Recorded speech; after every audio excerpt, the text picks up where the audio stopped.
What's up, Lazy Dog fam? Hope everybody out there is having a wonderful day. We're getting really close to some fall planting around here. It's almost October. We've got stuff in the greenhouse that's getting really close to needing to go in the ground. I'll give you a greenhouse update on the next couple videos. I've also got a guy coming either tomorrow or the next day. It's supposed to be bringing a whole semi-truckload of good gin trash compost. Got to figure out where I'm going to put that, where we're going to be putting compost, because we're probably going to put the compost, we'll see how far this truckload stretches, but we're probably just going to be putting the compost on the plots where we're growing fall vegetables. So I need to determine where I'm going to put all these fall vegetables. We have 10 plots here on our homestead, but we won't use all those 10 plots for a fall garden. We'll probably only use 4 or 5 of those plots for fall vegetables or winter vegetables, and the rest will cover crop. We'll be sure to show you all that as we do it. So because the compost guy's coming and because greenhouse stuff is getting really close, I got to figure out where to put all this stuff, and I want to kind of walk you through my method to the madnesses to how I figure out where I'm going to be planting certain things amongst these 10 plots we have, and kind of explain our rotation strategy a little bit as we do so. Now, some of what I'm going to be talking about today will not apply to everybody watching this video. If you just got one garden plot, you know, rotation can be a little more difficult. And if you've just got a few raised beds or one little small garden plot, don't worry about it. It's not a big deal. But since we have 10 plots here, we are able to rotate and move things around. And that does help with our pest and disease pressure long term. It's not as big of an issue with the fall and winter crops as it is with the spring crops. The fall winter crops, you know, most of the pest issues we're having are worms and stuff like that, and we don't really have to worry about those overwintering in the soil as much as we do some of the spring and summer pests. Now, for the spring and summer crops, especially the cucurbits like the squash, cucumbers, melons, anything like that, we get bad squash bug pressure, and we definitely don't want to plant cucurbits in the same place in consecutive years, because we can have some accelerated pest issues if we keep putting those in the same place. Kind of same thing with tomatoes and peppers. We get those leaf-footed bugs whose eggs can overwinter in the soil, and if we keep putting tomatoes and peppers in the same place, we'll have a lot of issues. So it's really important for us to do it for those warm season crops. Not as important for us to do it for these cool season crops, but we still like to follow a decent rotation plan. And so my goal with anything I plant around here is to try not to plant the same family of crops in the same plot in consecutive years. So with all these 10 plots right here, I don't want to plant brassicas, cabbage, cauliflower, broccoli in the same spot I planted brassicas last year. That's the benefit of having these 10 plots. We can move stuff around a little bit. I don't want to plant carrots and beets in the same place with the same plot I had carrots and beets last year. I don't want to plant onions and garlic in the same plot that I had onions and garlic last year. So every season we do this for the fall, and then we do it again for kind of the spring crops. We like to map out all 10 garden plots, think about what we had there last fall or last spring and summer, and then figure out where we're going to put stuff based on that rotation plan. So this is going to be kind of like our garden tours, but not really. We're not going to really take a deep look at what's growing in these plots now. We're just going to focus on what we're going to be doing in those plots, or planting in those plots in the next month or so, because I imagine by the end of October all these plots will have something planted in them, whether it be vegetables or a cover crop. So the way I like to do this is I just map out my garden plots on these big cardboard sheets here. So we have what we call the dream garden here behind me, these 6 plots which are 30 by 35, and then we have 4 plots on the back half of the property, and the barn kind of sits in the middle of those.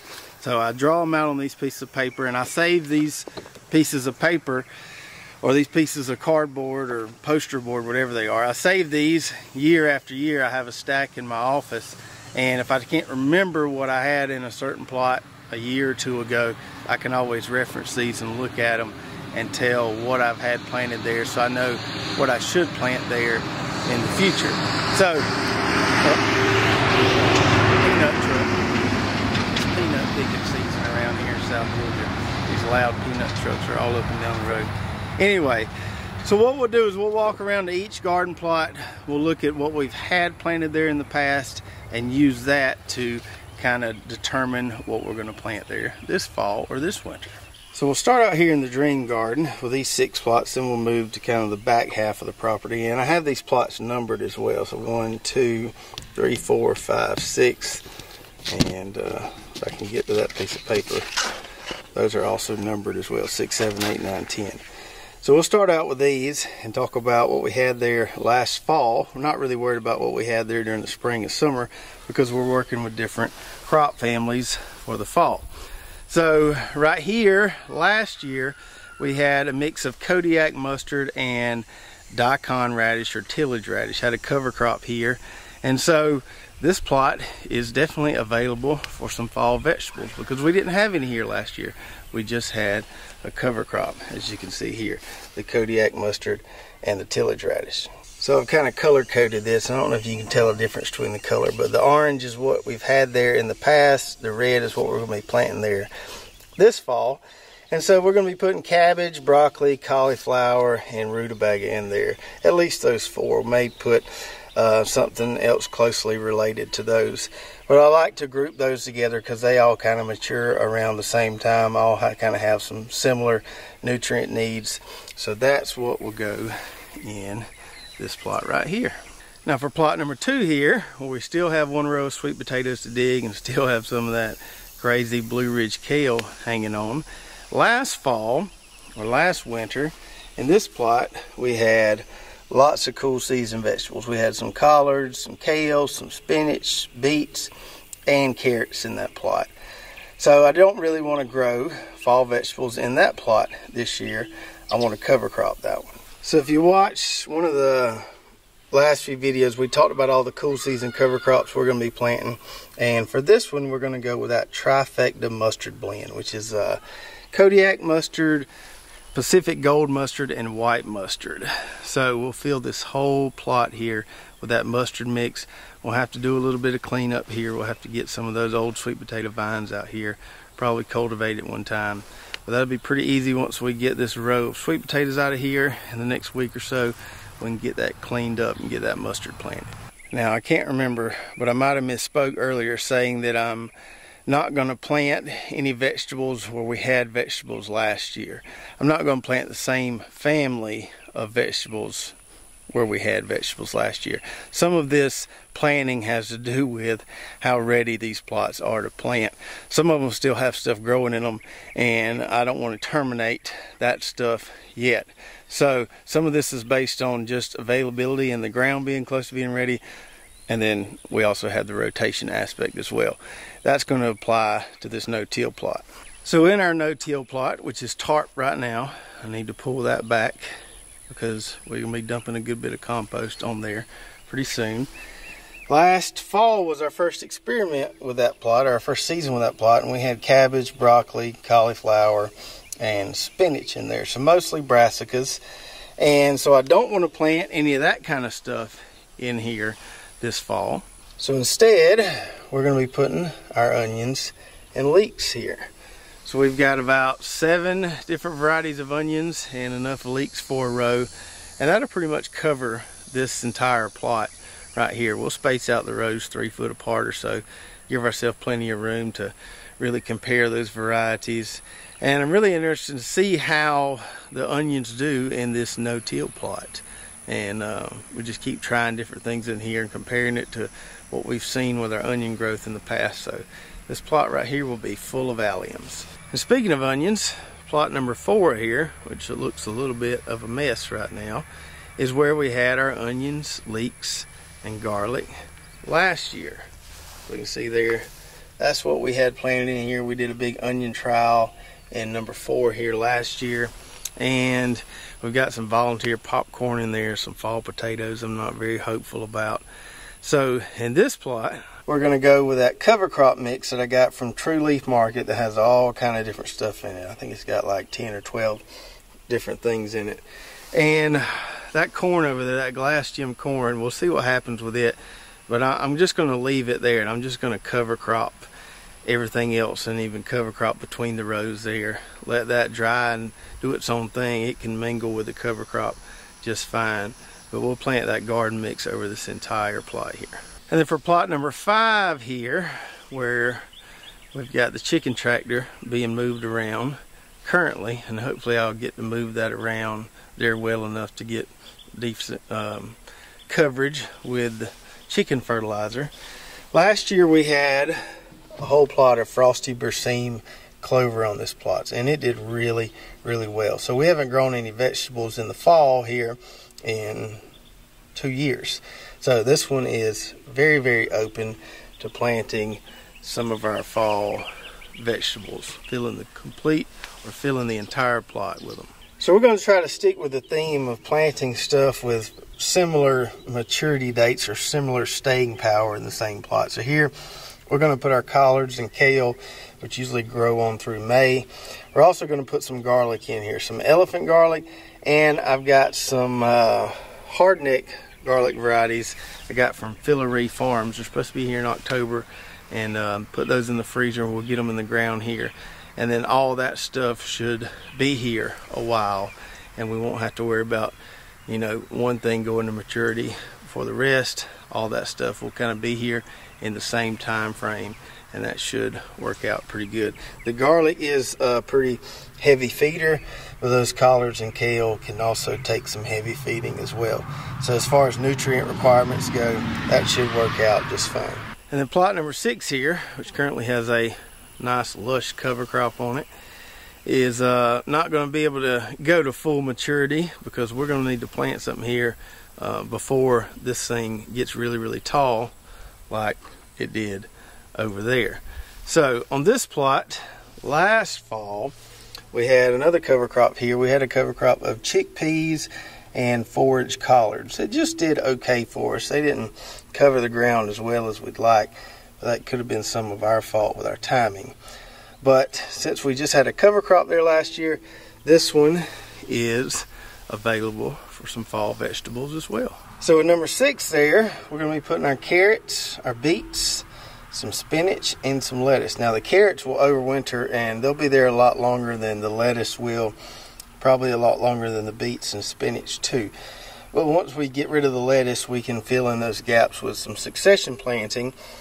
Maybe these rutabagas over here be done, and we can go with another round of rutabagas or something else to fill in those gaps there. So some of this stuff will be there longer than others, but it's just kind of the way it works out.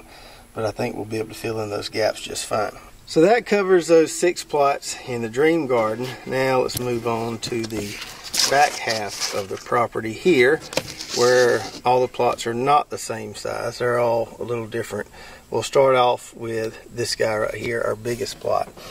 So last year we had a piece of this, or part of it, with a cover crop cocktail, winter rye, tillage radish, forage collard, forage cabbage, and then kind of late winter, early spring, we also planted some broccoli, cauliflower, cabbage, and pak choi in there. So I'm not going to be planting any fall vegetables in this guy this fall and winter.